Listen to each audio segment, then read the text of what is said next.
Ternyata Ummu Salamah punya suami namanya Abu Salamah. Cinta bukan main sama suaminya. Meninggal, mati syahid di waktu tamburan perang bersama Rasulullah SAW. Meninggal. Ketika meninggal suaminya, dia merasa sedih banget. Kehilangan seorang yang dia paling sayangi, paling cintai. Baik banget. Dan dia merasa kehilangan sesuatu yang amat besar. Tapi dia sabar, ujian. Suami meninggal, ada istri dia meninggal, ada anak dia meninggal. Semua itu namanya ujian. Dan kita semua pasti akan meninggal, akan mati menghadapi kematian. Ternyata subhanallah berjalan waktu, dijodohkan sama Rasulullah. Sebelum dijodohkan sama Rasulullah, dia pernah berkata, ketika Rasulullah SAW mengingatkan untuk bersabar dan menerima ujian ini, dan insya Allah Allah ganti yang lebih baik. Langsung beliau berkata, siapa yang lebih baik dari Abu Salamah? Tak mungkin bisa menemukan orang-orang yang lebih baik dari Abu Salamah. Pertanyaan saya, ibu-ibu, mana yang lebih baik, Abu Salamah atau Rasulullah? Akhirnya jadi jodohnya sama Rasulullah SAW. Muncullah pertanyaan, ya Rasulullah, saya kan pernah nikah sama Abu Salamah. Sekarang saya jadi istrimu. Saya ketemu siapa nanti di surga? Sama pertanyaan ibu itu tadi. Saya jawab sebagaimana dijawab oleh Rasulullah SAW. Kamu bersama orang yang terbaik akhlaknya. Yang terbaik. Kalau kira-kira Abu Salamah lebih baik akhlaknya, berarti nanti sama Abu Salamah. Tapi yang kita tahu dan kita belajar, yang paling mulia akhlaknya siapa? Berarti dia sama. Dan disitulah kunci kebahagiaan dalam rumah tangga. Kemuliaan akhlak. Jamaah sekalian, tidak ada rumah tangga yang tidak bermasalah. Tetapi kunci mengatasi segala persoalan dan permasalahan adalah kemuliaan akhlak. Bahkan Rasulullah SAW bersabda, menunjukkan kunci kemuliaan seorang laki-laki, terutama laki-laki.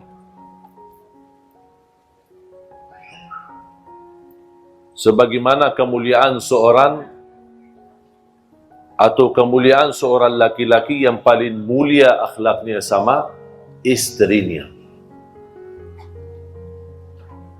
Makanya ulama berkata, kalau ingin mengetahui akhlak seorang, jangan tanya jauh-jauh, tanya istrinya. Kalau istrinya biar mentul, berarti mantap. Alhamdulillah. Kalau istrinya berkata, stres, pusing, oh berarti masalah.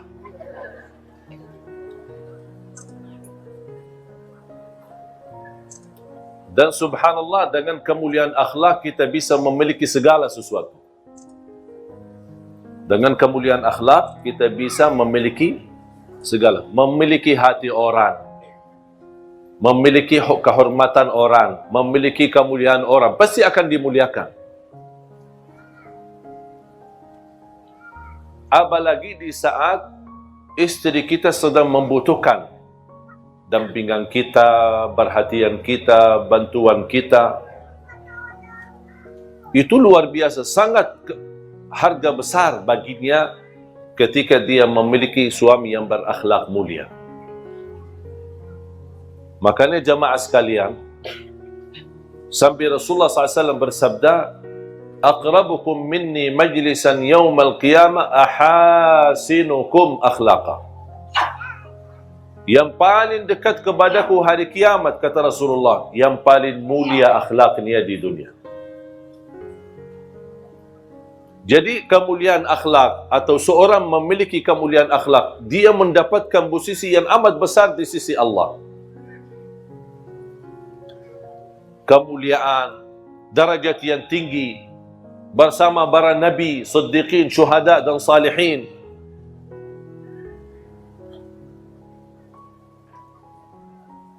Dan salah satu akhlak yang perlu kita jaga, terutama di dalam rumah tangga, jangan terlalu fokus melihat kesalahan. Abaikan aja.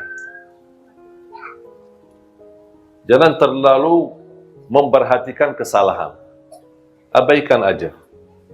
Lupakan, lewatin saja.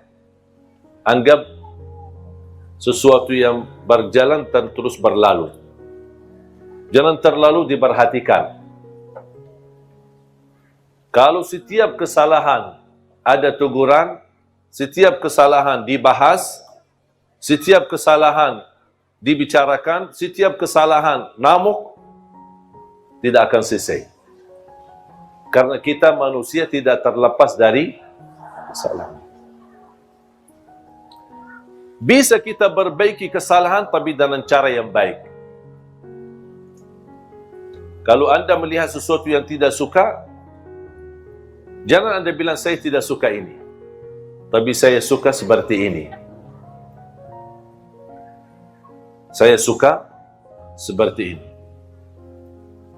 Saya tidak suka kalau kamu tidak perhatian saya. Tapi sebaliknya, aku suka kalau diberikan perhatian. Faham? Jadi jangan ada muncul rasa atau bahasa seolah-olah yang di depan kita selalu disalahkan. Kalau misal dia masak, istri masak, kita tidak suka cara masakannya. Jangan, aku tidak suka cara masakan ini. Tapi bahas, aku lebih suka seperti ini. Aku lebih suka nasinya seperti ini. Aku lebih suka minumannya seperti ini. Misal, kalau Anda tidak suka minum dingin, dibawain minum dingin. Ketika Anda minum, tidak enak, tidak nyaman. Tak mau, aku tidak suka. Jangan. Aku lebih suka yang hangat. Boleh nggak diganti? Pasti akan jawabannya halus. Aku tidak suka. Ganti. Tak mau ganti. Kamu dah mau, ya udah biarin aja. Karena bahasanya sudah tidak enak. Pasti jawabannya tidak enak. Ada satu kejadian ketika Rasulullah SAW pulang ke rumah. Ini kan sebuah kisah. Ada yang sebutkan kisah ini benar, ada yang bilang tidak benar. Tapi intinya kisah, tidak ada mempengaruhi masalah ibadah. Rasul pulang ke rumahnya, musim panas, keringat, capek, mau beristirahat, datang istrinya, Siti Aisyah membawai minum. Nampaknya Siti Aisyah karena sibuk urusan-urusan dalam rumah, bersih rumah, mempersiapkan kedatangan Nabi Muhammad, saking capeknya, karena dia tidak ada pembantu di rumah, saking capeknya daripada kasih gula di air sirupnya, dia kasih malah garam. Kemudian diserahkan kepada Rasulullah SAW. Kemudian dia lanjut urusan rumah. Ketika Rasulullah SAW minum, rasanya apa? Asin. Rasulullah SAW panggil, Ya Humaira. Ini Rasulullah SAW suka panggil, tidak pakai nama, tapi panggil nama Humaira. Yang putih ada merah-merahan. Dan selalu saya dorong jamaah suami istri harus masing-masing memiliki gelar panggilan, nama panggilan. Apa itu? Hei manis, hei cekap, gaga, sayang. Jangan panggil abi, abah, ayah. Panggilan kata-kata yang ada tanda sayang. Kalau misal dia hitam manis, coklat. Pokoknya kata-kata terserah, milih kata-kata yang menenangkan hati, yang menarik. Dan ini subhanallah membuat mesra dalam rumah tangga. Dan itu yang dilakukan oleh Rasulullah SAW. Ya Humaira, kalau saya punya nama khusus dipanggil oleh istri. Jadi istri panggil pakai nama itu. Bukan Syekh Ali, bukan Ali. Tapi ada nama, saya tidak mau kasih, itu rahasia. Sebaliknya saya juga punya nama untuk istri. Dan dia suka kalau saya dipanggil dengan pakai nama itu. Lewat telepon, lewat WA, atau saya pulang ke rumah, itu selalu saya panggil seperti itu. Khusus. Dan ingin tahu ya datang ke rumah aja. Kenalan sama istri biar tahu rahasianya apa. Karena saya mengambil belajar dari Rasulullah SAW. Bukan berarti mohon maaf saya sempurna dalam rumah tangga. Jangan ada yang merasa, berarti Syekh luar biasa. Enggak. Saya juga orang biasa. Punya kekurangan, punya kesalahan. Kadang-kadang istri saya tersinggung terhadap perilaku saya. Tapi alhamdulillah kita selalu sepakat ada tukar fikiran. Ada berbicaraan. Kita tidak istilahnya menambil hati.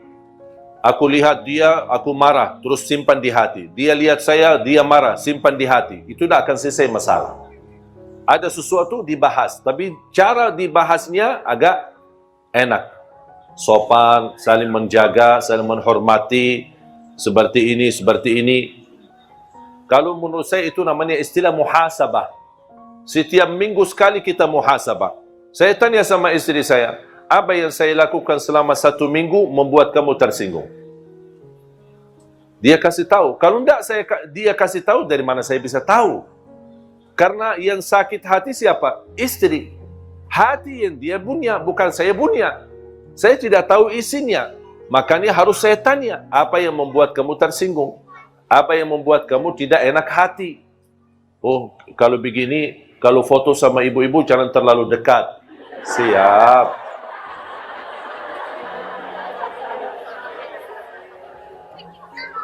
Udah, saya akhirnya turuti apa yang dia mau.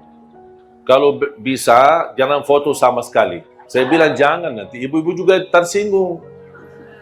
Saya jelaskan. Saya tidak bilang, tidak mau dan membalas dengan kasar. Enggak, saya bahas. Begini, kalau di Indonesia, kalau tidak menolak, kalau ketika diajak foto, nanti kita dianggap sombong. Tidak ada kasih sayang, tidak ada perhatian. Saya jelaskan, itu kebiasaan di Indonesia. Kalau di Arab memang beda. Ya, akhirnya saya jelaskan, oh gitu, ya udahlah, boleh. Tapi coba kalau saya bilang, pas begitu, kalau bisa jangan foto sama ibu-ibu, tidak mau, harus saya foto. Berantem, tidak akan selesai masalah. Dan tidak bakal dia setuju. Tapi dia ada bicara baik-baik, halus, akhirnya alhamdulillah dapat disetujui. Tapi jangan terlalu dekat. Aku heran kadang-kadang ada ibu-ibu begini. Astagfirullahaladzim, saya kaget. Saya bilang, ibu, saya masih wudu.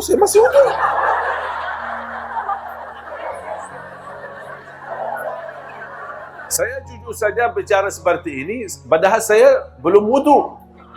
Tapi kenapa saya terpaksa? Jangan, supaya dia menjauh daripada jauh. Nanti dia juga tersinggung, masalah lagi. Selalu berusaha memilih kata yang bisa difahami, tapi tidak menyakiti hati. Maaf, saya lagi wudu. Ya. Dah, langsung dia awas sendiri. Daripada kita berantem. Ibu jangan dekat, ibu jangan dong. Kok sih kasar ya? Karena saya belajar, selama saya berada di Indonesia, orang Indonesia tidak suka kasar. Mungkin kita orang Arab, budaya Arab agak kasar ya.